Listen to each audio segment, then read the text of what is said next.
Hello, everyone. My name is Sarafi, and I'm happy to meet you all. Today, I'll be continuing the Meet the Guru series with another one of my colleagues.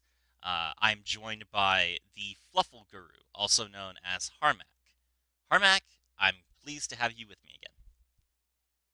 Thank you very much, Sarafi. It is a pleasure to be joining you here. And greetings to all you viewers of Sarafi. I hope you enjoy the content we lay out for you today. Absolutely. So I have a couple questions. This isn't going to be too long, so I hope that you enjoy. First of all, how did you discover the Guild of Gurus? Well, of course, I discovered it. I discovered the Duel Links Reddit through playing the game and eventually finding information online. I've surfed the Reddit for plenty of years, perhaps a, f- a couple of years after the inception of Duel Links. And after a while, of course, I start seeing named players, the Cyber Dragon Guru, the Resonator Guru, and what's pretty amazing is that they're all rather positive. And so I feel safe to interact with them, and I do so. Of course, back then I wasn't called the Fluffal Guru, but after enough time, I eventually found my deck, and I stuck with that. And of course, I made informative content, and I had made other guides for other decks before. However, of course, I was very passionate about Fluffles, and eventually the gurus realized that even before I applied. And when I applied, it eventually went through, and yeah, that's partly how I got integrated with the Guild of Gurus server. Okay, well, that's great. So can you tell me what you like about being a guru? Um, well, first of all, in my application, I made it very clear, and in all my content, I've always just wanted to help the players either understand the base core of the cards that they play, or discover new tech to integrate into their decks. And it's that's perhaps one of the most interesting parts about being a guru is keeping on top of that, whether it's with your main deck or whether it's with other decks that you like to just give out, give a go with. Um, and so I've enjoyed that. I've enjoyed the events that I've taken part in.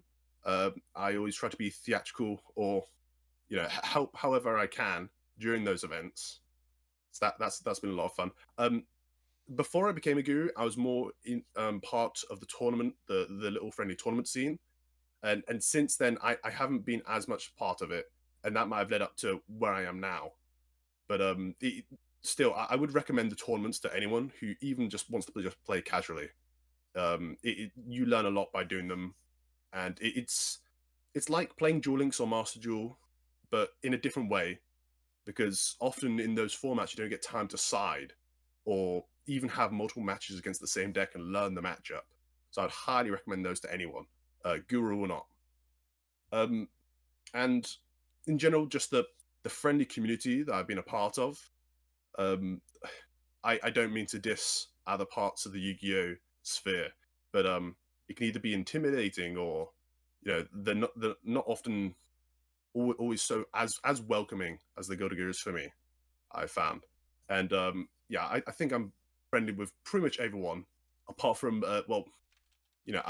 sometimes I might seem to go on tirades or rants, but I think that's all in positive good faith, and I really do love everyone here. Absolutely. Well, thank you. Okay, so basic question here: how did you start playing Fluffles? Okay, now of course for me, I didn't start playing Fluffles in their inception when they released in Arc 5.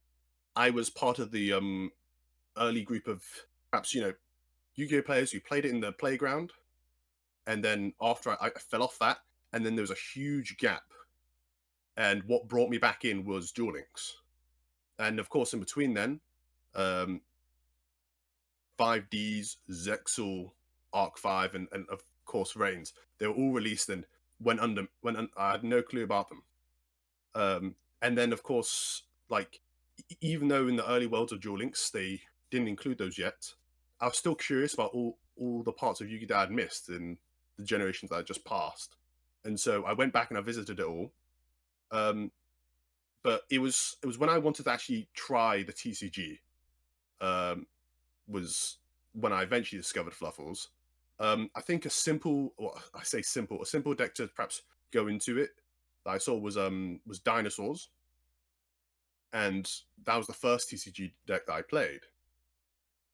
And one of the biggest content creators, or at least a quite famous dinosaur player, is Giant Skyhawk, and I believe they made a video on MBT's channel, and it basically went over a version of the deck that was a turn one based dinosaur deck.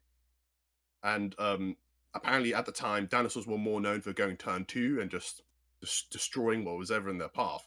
But turn one was pretty unique, and that excited me. I like the idea of taking a deck and kind of playing it almost in reverse to how people expect it to. And that would come with the next video that was released that was on Fluffal. Now, Fluffal, being used with Fusion, is infamously known for, people assume you're going to be going second with Fluffal, other than recent years. However, in this video, it was explaining how you could, first of all, build a huge big board with Fluffals in their engine.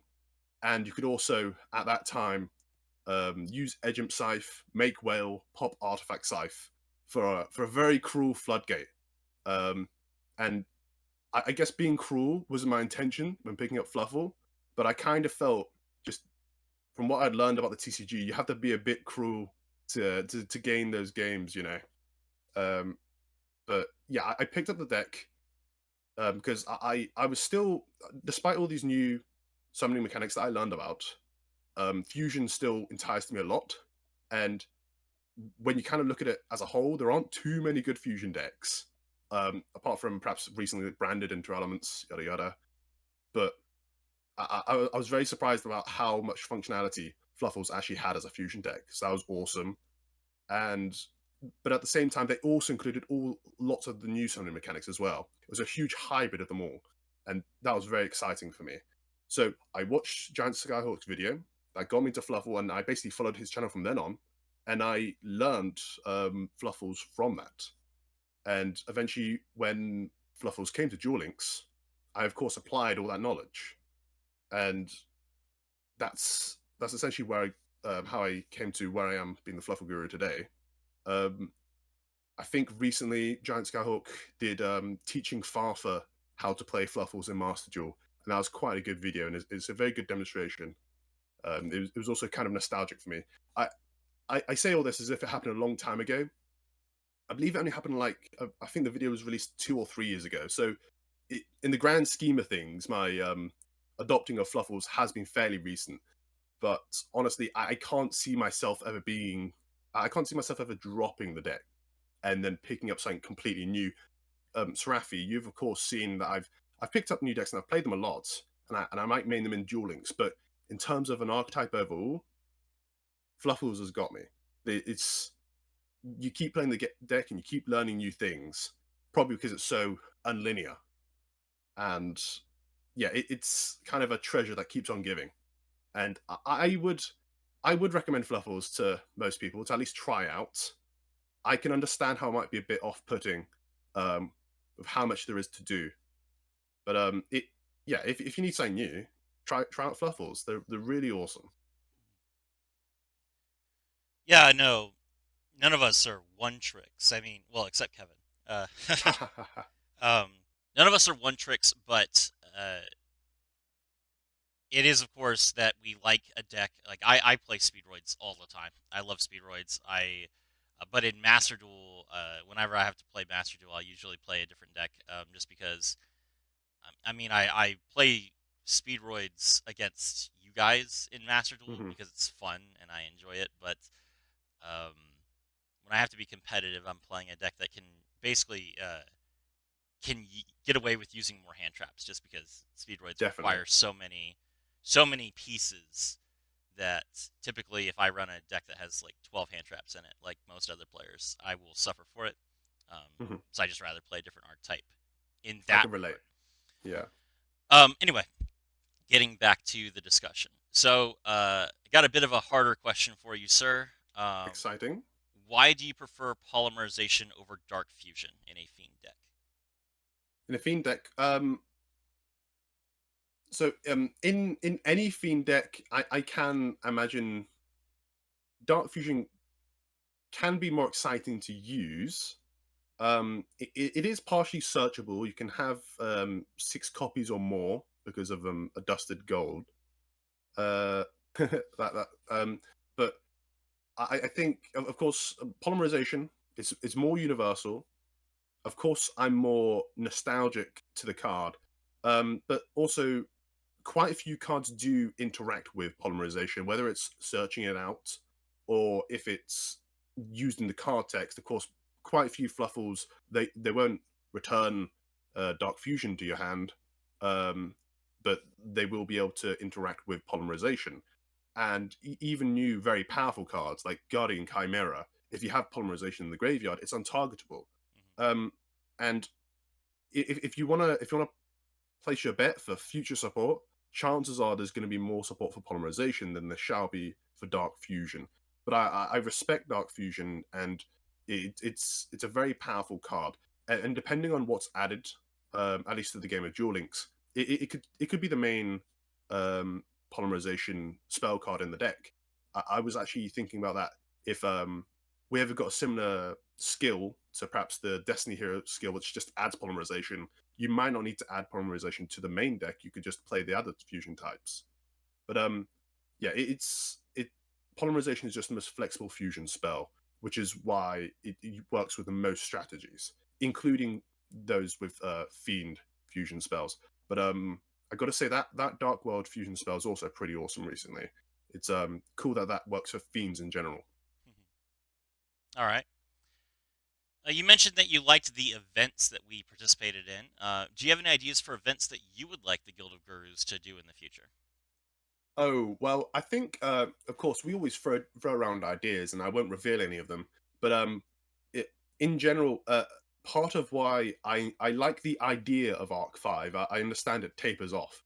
Um, but anyone who's perhaps watched, I don't know, Avatar: The Last Airbender, they like the idea of huge, big factions facing off against each other, and that's kind of what Arc Five promised.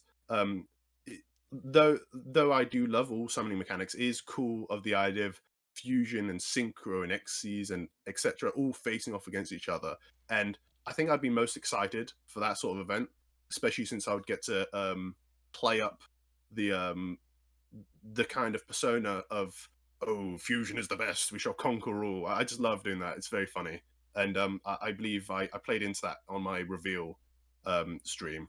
But in general, I also am excited about, of course, like picking out two gurus facing off against each other, and then they kind of pick their teams like in as if they're picking their teams in a dodgeball game. It's really cool, that, and just enjoyable. Um, but honestly, I think I'm mostly going to be open to any events, and I'll contribute however I can to them. Um, yeah, I'm looking forward to them, but no rush, everyone. We'll savor them as they come out.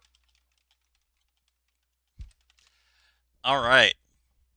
Yeah, no, that does sound fun, and we finally have a second Xyz Guru after who knows how long. So, About time, yeah. all right. Okay. So we talked about Duel Links a little bit. Let's talk about specifics. So, uh, in Duel Links, typically Fluffle players like to use the Prescience skill. Can you Yes. explain the Prescience skill and why it is better than any of Sora's skills? Okay. So prescience it allows one to view the top card of their library at any time, and it also allows one to view the top card of your opponent's library at any time. Now, if you've read the Fluffal cards, specifically Toy Vendor, it is interested with whether the top card of your library is a Fluffal or not, for its effect to allow essentially a free special summon of technically any monster. The special summon doesn't have to be a Fluffal.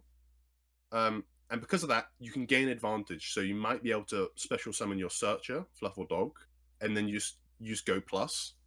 And essentially, if you're able to form a strategy where you're able to manipulate your top deck, you can essentially start to almost guarantee or increase the chances of of getting the free advantage from the president's skill. And because of that, you would need an archetype that searches a lot. and luckily, Fluffals such an excessive amount. Toy vendor is not once per turn, so if you have more access to toy vendor, you can of course search more cards and wait until the right card is on top to either draw into that card or perhaps summon it out. Um, and so that's why with a Fluffle deck that uses the President skill, I would recommend extra search cards, perhaps ones that activate from the hand. So of course, when we get patchwork, that will be amazing if it ever comes. But it's why I came to love King of the Swamp, searching up polymerization. But I would only ever need to do it when I realized the card on top of my deck was perhaps a back row that I didn't want to go to the graveyard, or just a useful piece I would like to save for later.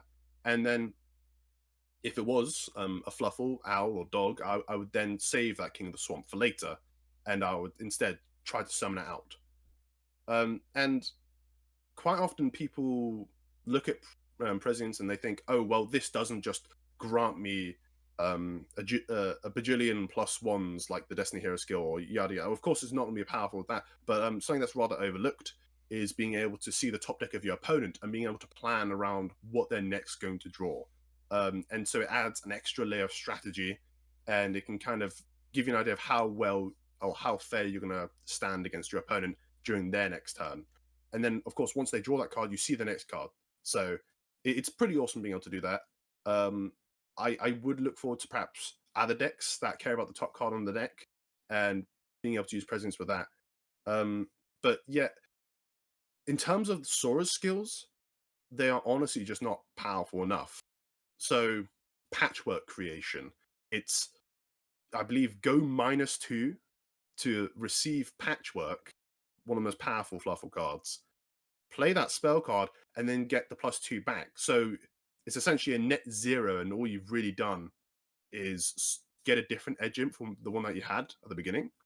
And yeah, you can kind of see how that's nothing compared to the powerful skills of modern Duel Links. Um, and so there's that skill, and then there's another one that works a bit like Destiny Draw. But I kind of feel that cards that rely on you taking damage or decreasing your life points are rather outdated. And in my opinion, I think most of those skills should be buffed to be, I don't know, exchange one card for another card, yada yada. Um, and so Prescience and I believe the Supreme King skill, um, they kind of almost stand-ins for perhaps one day when we do receive a decent Fluffle skill. How I would even just consider just access to free polymerization as a fair enough skill. That'd be very useful. Um, I'd say the one sort of skill to perhaps consider is Edge and Persist, and unfortunately, it does not, because it's a skill. It does not trigger the Edge Imps going to graveyards effects, which is very frustrating. That would make Chain so good. However, as of now, it mostly is to get Edge Imp Sabers into the graveyard, and then you're able to perhaps do some shenanigans with the Agent Sabers effect or Fluffle Sheep, and it's actually allowed me to make a link-based Fluffle deck, which was very exciting. Um, but yeah, as I said, technically all these skills are placeholders for hopefully a better skill one day. Please, Konami, I hope. All right. Well, I'm going to have to go back and put in an explanation for all the people watching as to why the hell you're calling the top of your deck a library.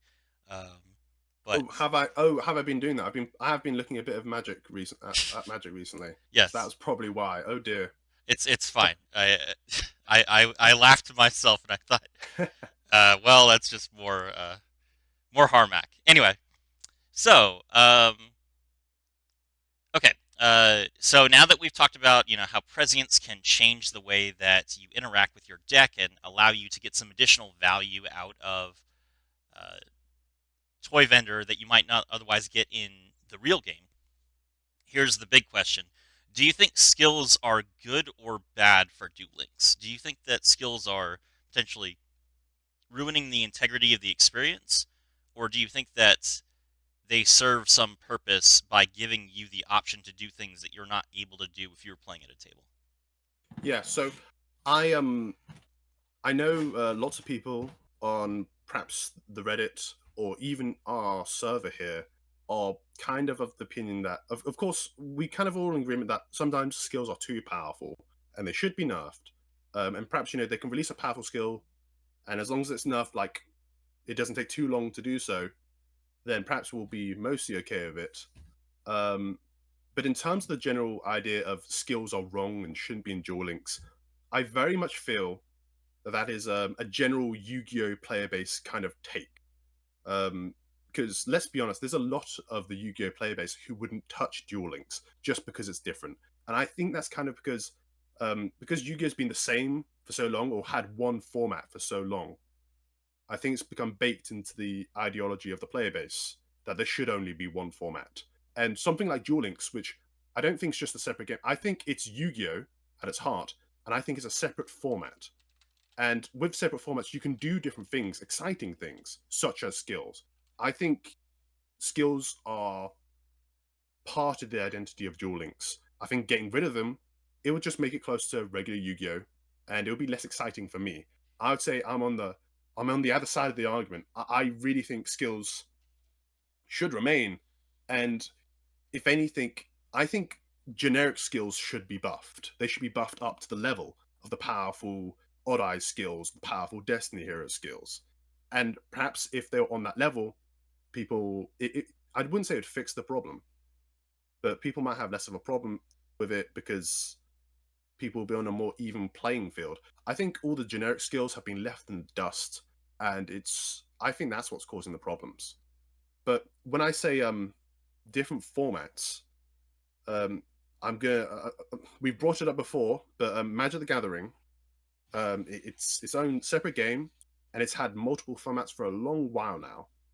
And perhaps my favorite comparison is Commander in that game. And in that game, you essentially have like a boss monster that you can summon out whenever you can Uh, throughout the game. let me let me And let me interject for a moment. go on. So, if you guys have seen the anime, it's very similar to having a deck master in Yeah. the virtual world arc in the original anime. Go ahead. Yeah, and that's why people were excited, I believe, for the potential new format of Deckmaster that was kind of announced a bit back in Yu-Gi-Oh! Unfortunately, I don't think they uh, planned that out so well. I don't think it's going to take off. But the way I see it is that Commander, they can summon out that boss monster whenever. In Duel Links, we can activate our skills. That's almost our Commander. It's it's what makes kind of a huge part of this format unique, and I do wish it to stay. I wish the generic skills get buffed, and of course, yeah, Konami can do some rebalancing with what's making everyone kind of upset, which is just the absurd advantage that some skills get. But yeah, I hope that's answered your question. I'm on that side of the spectrum when it comes to the opinion of skills. Do you want to clarify which side you're on, Sarafi? Oh, me? Yeah. Well, I like skills. I think skills are cool. Um, and I could understand skills needing to kind of take the place for some decks of generic cards that we're not going to get. Like, we get a lot of skills that take the place of us not being able to access Foolish Burial, Mhm. or taking place of the fact that we don't have 5 cards in our opening hand. But honestly, I'm just rather of the opinion that I would rather have like a real experience. If we're having such a problem, because that we can't, with, for example, rituals. If we're having such a problem with rituals and with fusion monsters that they're such a minus because they require a spell card as well, that we need cards that give us free polymerizations or free ritual spells, why not just give us 5 cards? I'd rather have 5 cards in the opening hand. I'd rather have 8,000 life points than cutting the burn damage in half. I like a lot of things about Duel Links. I like the anime focus. That's the primary draw for me. I like the animations, I like the audio, and I like the slow drip of content. I like the controlled meta. It's pretty interesting. But I would rather have everything else be the same. That's fair. If I'm to just continue, um, with what you've said there, I don't think that it's all mutually exclusive. Though whilst I am of the opinion of I enjoy skills and how it changes the game up. Um, Duel Links with 5 cards or 8,000 life points, I would like to try that. In fact, Duel Links did try that for a period. They tried 5,000 life points. Not that much of a difference, exactly, though we did see some change.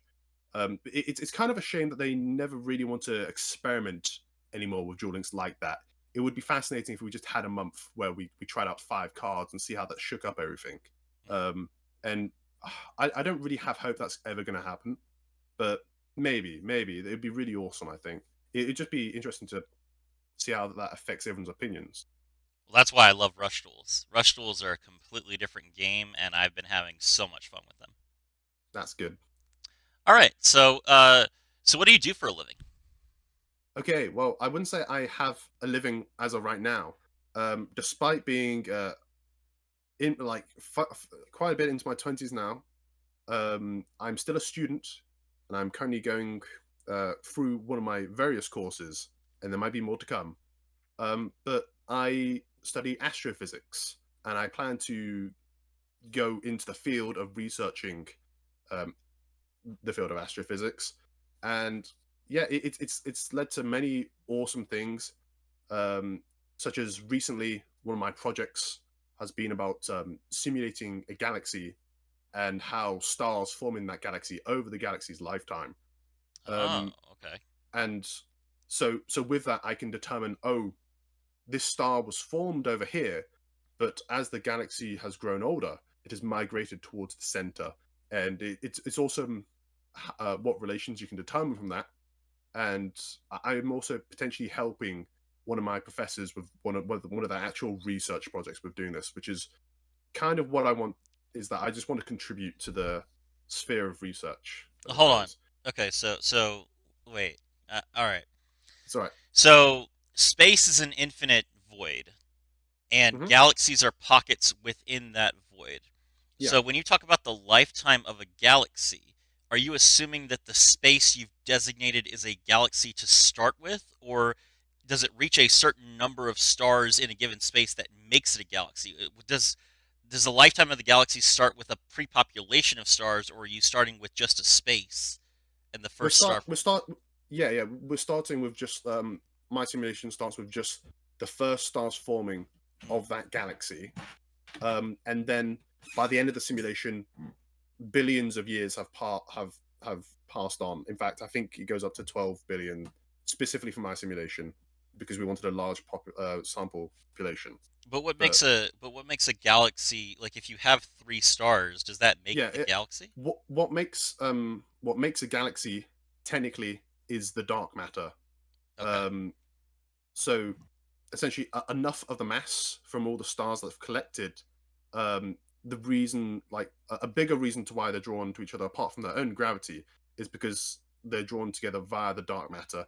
And if you want further explanation on that, that's either beyond my field, or it's because we're still researching it and we're still confirming things.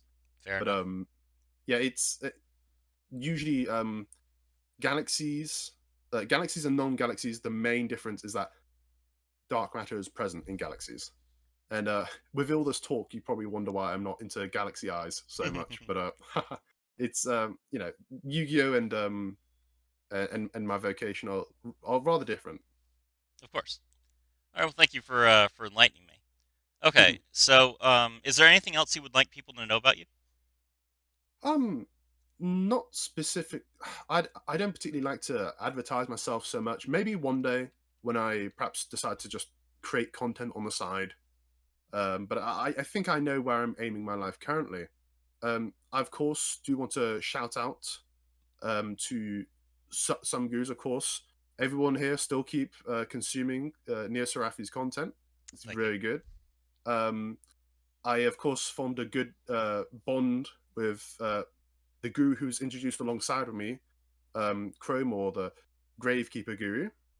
Um, yeah, it's been a very awesome journey, and I'll give a shout out to Inquisitor Top as well.